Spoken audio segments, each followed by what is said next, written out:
Hey everyone, this is RobVB22 and welcome to my very first YouTube video. I wanted to follow in the footsteps of my chess idols, who would be Jrobi, GM Henrik Danielson, and mjshark Michael Jeffries. All three of whom posted fantastic videos on YouTube. I have their handles in the description of this video below, and I think you guys should go check out their channels if you haven't.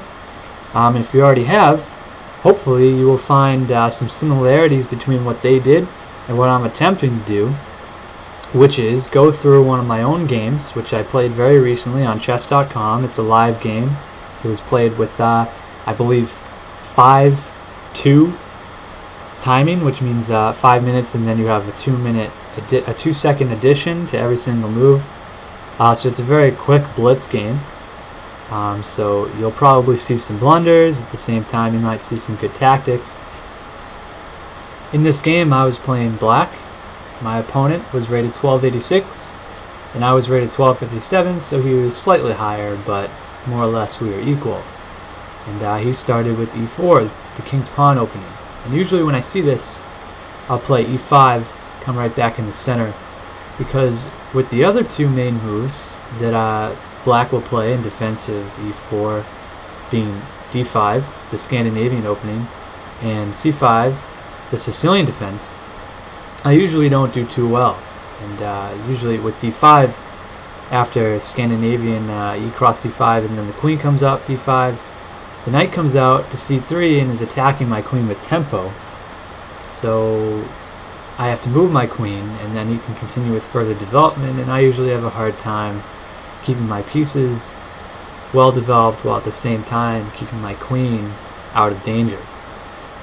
And going to the Sicilian c5, following along with the main lines, knight to f3, knight to c6, knight to c3, knight to f6, sort of a 4-knight development. After bishop to c4 and then e6, I don't really know what to do after this. Sometimes my opponents will grab the center and I'll jump back with d5, and I'm bound to make some type of mistake here, dropping a pawn or just falling behind development. So after e5, my opponent played knight to f3, and I played knight to c6, and usually in this situation I'm expecting one of two things. The Rye Lopez, which I see them by far the most often in my rating class, 1200s, sometimes high 1100s, low 1300s. It's maybe 60-70% Rye Lopez after this opening. And then the other opening is just continuing. So from here, instead of the Rye Lopez, usually I'll see something like knight to c3, and then I'll play knight to f6, and then my opponents will bring maybe the bishop right back out to b5, sort of a Rye Lopez with a 4 knights opening beforehand. And just going back to the standard Rye Lopez, you reach this position anyway through the book lines, and then the book is to just continue with development. So bishop to c5, knight cross e5, and then when I take back with my knight from c6 d5, I can do that because there's no pin yet on the king because I haven't moved my d-pawn.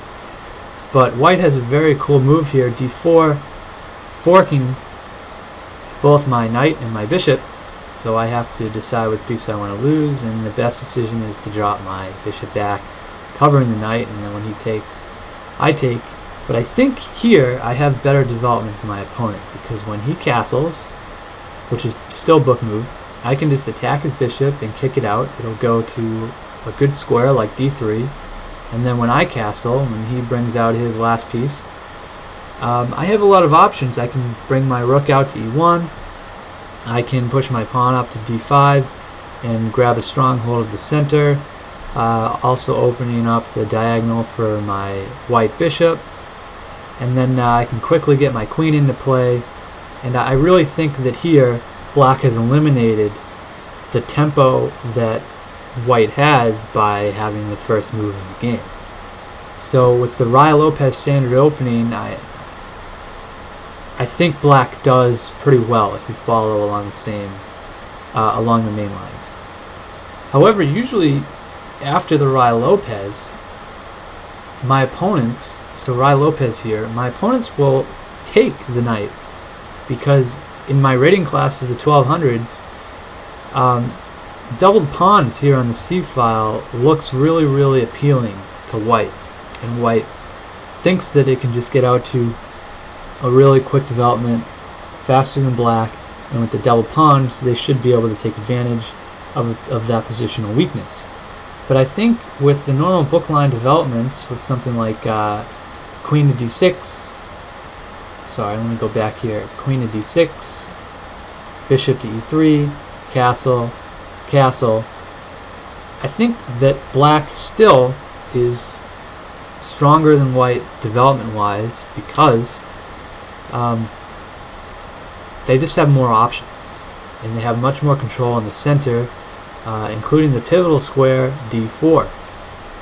And I think that at some point the center will get busted open, and the pawns that are doubled on the C file will probably become undoubled as the pawn on c6 moves up to c5 and maybe captures a pawn on d4, breaking the double, and then suddenly I think black has very well developed pieces and has removed once again the tempo that white tries to maintain by having the first move in the game.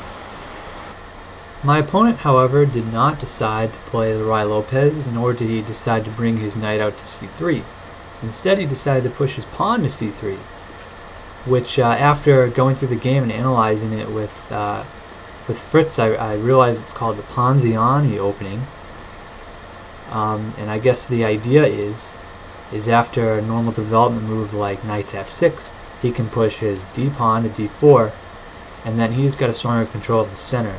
After something like maybe an exchange, e cross d4, c cross d4, d5, e cross d5, knight cross d5, knight to c3. I think he has a stronger control of the center because he has the pawn on d4, and I have two knights on the same side of the board, and he's just going to get to continue to develop his pieces. And as black, I didn't come up with a way of stealing the tempo that white has by starting the game, so white still has its advantage, and I think that he's better off here.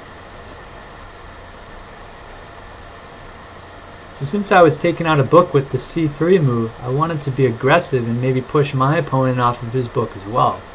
So I thrusted my f-pawn to f5, doing sort of a king's gambit but in reverse colors.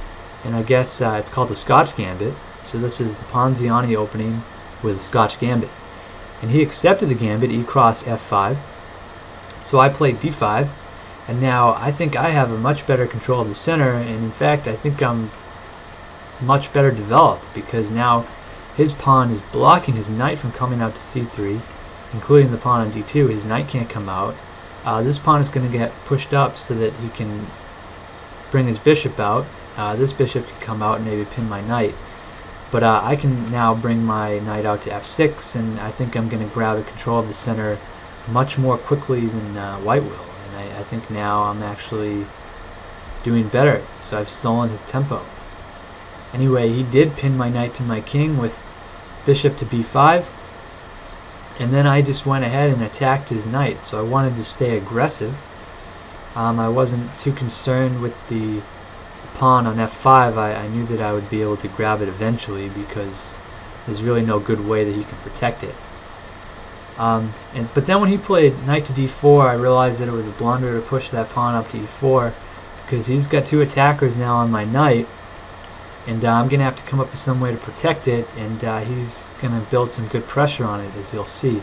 So when I protect it with bishop to d7, he takes with his bishop, bishop cross c6. I took with the pawn, because I think that if I had taken with the bishop, he would have taken with the knight, and then I take with the pawn, and I'm left with doubled pawns. And I think that he would eventually be able to take advantage of that. But So he didn't jump in now and take that pawn, obviously, because then I'd be able to take his knight with my bishop. So he went ahead and castled, and then I played c5. After pushing my pawn to c5 and attacking his knight, my opponent missed some really good tactics. Actually, he moved his knight to b3, but if I go back a move, a really good move on his part would have been knight to e6, attacking both my queen and my bishop. So really putting pressure right away on my king side. If I take with the bishop, he could take back with the pawn, and he's got a passed pawn. He's going to be able to protect it with bringing the queen out, eventually getting his knight and bishops out, and he's going to be much better than me. So what would have happened, book moves wise, would be queen to c8, adding an extra attacker on the knight, and then something like d3.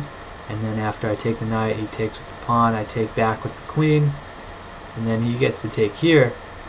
And I have to take with the pawn, because if I don't, if I take with the queen, he has this awesome move, rook pinning the queen to the king. So my best move is to take the rook with the queen, and then when the queen comes in with check, he's just got tempo. So when I take back with the pawn, so take with the pawn, he still, gets to bring his rook out. And really, I think he's doing much better. He's got 2 complete pawn islands. I have 4 pawn islands that are completely a mess all over the board. My queen is in a really bad spot, protecting this pawn, but at the same time being right in front of my king. But it's not a good move, really, to castle long because of this horrible pawn structure, so I'm going to have to bring my pieces out, and I just would have been completely lost, and eventually white would have been able to take advantage of that. However, my opponent, so he did not see this knight move, knight to e6 instead. He played knight to b3, and then I was able to jump in and take the pawn on f5 with my bishop. And he brought his rook out to e1, putting it on the same same column as my king. I continued with my development, knight to f6. He played pawn to d3, looking to add some pressure on the e-file, maybe open it up for his rook. I brought my bishop out to d6, and I think now I'm actually doing better than my opponent. Whereas before, if he'd found that e6 move, I would have been doing way worse. And that is because my 2 bishops are both in the center of the board, and they're going to be able to work to control the center. And once the center opens up, maybe after a pawn exchange, having 2 bishops versus a bishop and a knight is going to become very useful. And actually, you see here, he went ahead with the exchange, so d cross e4 and d cross e4. So now the middle has become slightly more open. And after g5, pinning my knight to my queen, I just sort of ignored it and went ahead with castling. And then he decided to switch his focus to the pawn on c5, putting 2 attackers on it. So I would have to maybe bring my knight over to d7 and add an extra defender, or maybe push it up and attack his knight and force it off that square. But actually, I saw some tactics here and hoped that my opponent wouldn't see it by playing my knight to g4. So with knight to g4, as you can see, I have 2 attackers now on the h2 pawn, including a bishop, which would come in and hit him with check, and then I would be able to steal this pawn with tempo. And I was really hoping my opponent wouldn't see it. I was like, oh, come on, just take the pawn on c5, go for it. But let's say he had seen it. His best move would have been to play g3 to close the diagonal off of my bishop. But then I'd still be able to bring my knight into some great attacking squares. As you can see, if I bring my knight to e5, I could jump to either f3 or to d3 and have a strong attack on the rook here, especially if I can get him to e3. He's forking the king and the rook. So his best move is to protect that by playing his knight b1 to d2. but that allows me to come into d3. I'm still attacking the rook here, and there's really no good move to do that protects the rook.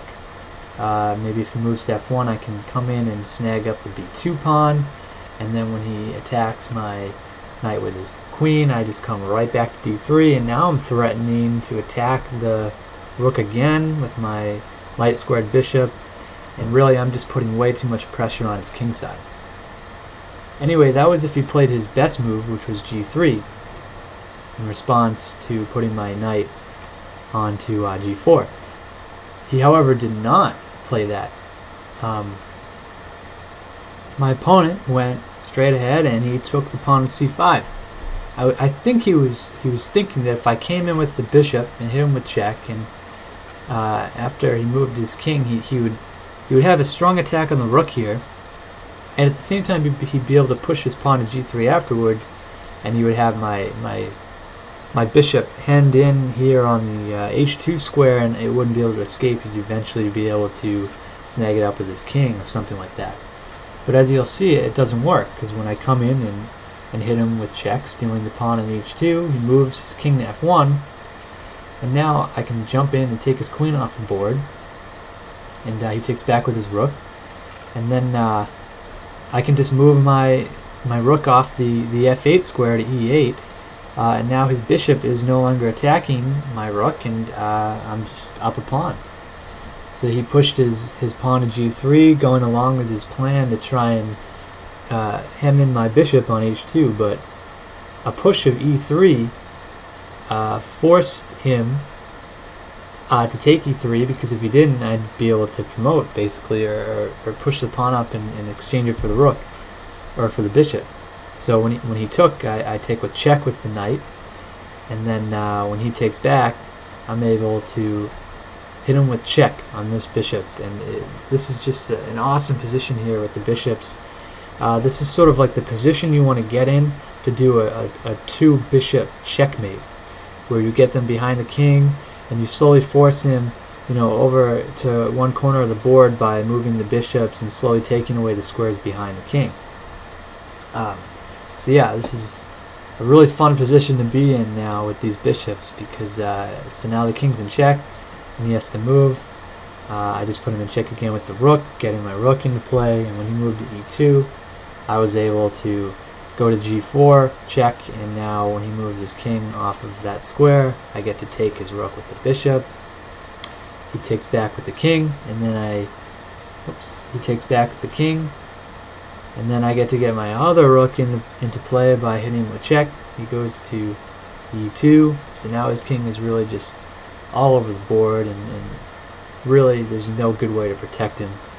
And I take the last pawn there with bishop to g3, and just looking at the board, I'm doing way better here. His rook is not developed at all. This knight isn't developed at all. This is the only good thing about his position, is he has his pawn chain, but this one pawn in the center is really going to be unprotectable. I'm going to be able to get these rooks into play real fast and hit some checks and eventually snag up these pawns, and really I think that this is an unwinnable position for white. So he just tried to go with development. He brought his knight out to d2, then I hit him with check with my rook on f2, and he put his king on a really bad square, because as you can see, this bishop is lined up along this diagonal, so when I move the rook off, he'll be in check, and so I get to take the knight without him being able to take back. So his king is in check, he has to move, he went to f1, now I get to snag up another pawn. He brought his knight up to d4, closing off the d-file for that rook there, but I just get to hit him with check, and then after king to g1, I hit him with c5 and pushed his knight off of that file, so that after he moved his knight, I got to bring my rook up to the second rank here, and so now I have two rooks on the second row, and after my knight snagged up the pawn on c5, I hit him with check, and he resigned, because after a move like king f1, I can hit him with rook to f2 check, and then his only move is to go to e1. So then I can hit him with rook to g1 checkmate, because this rook here on f2 is protected by this bishop. Anyway, so that was my very first YouTube video going through a chess game I played recently on chess.com, and I hope you guys liked it. I'm really hoping to get out some more videos, and I'm just going to work on my kinks, try and have a much better commentary, not say as much, for instance, or just try and improve my language. And then at the same time I'm going to try and improve just the overall rate of going through the video. This video might have taken a little long, but I think after I get the hang of it, you're going to be able to go through a bunch of games and have a lot of fun. And also at the same time, I want to try and, as I said, follow in the footsteps of my chess idols. So for instance, Jrobi, the types of videos he put up, aside from going through his games like this one, he would also do live blitz games, so literally be videotaping as he played a game live, which will be a lot of fun to do, because it's a really candid video of showing exactly how you think, and as is playing a game right in front of the entire YouTube audience.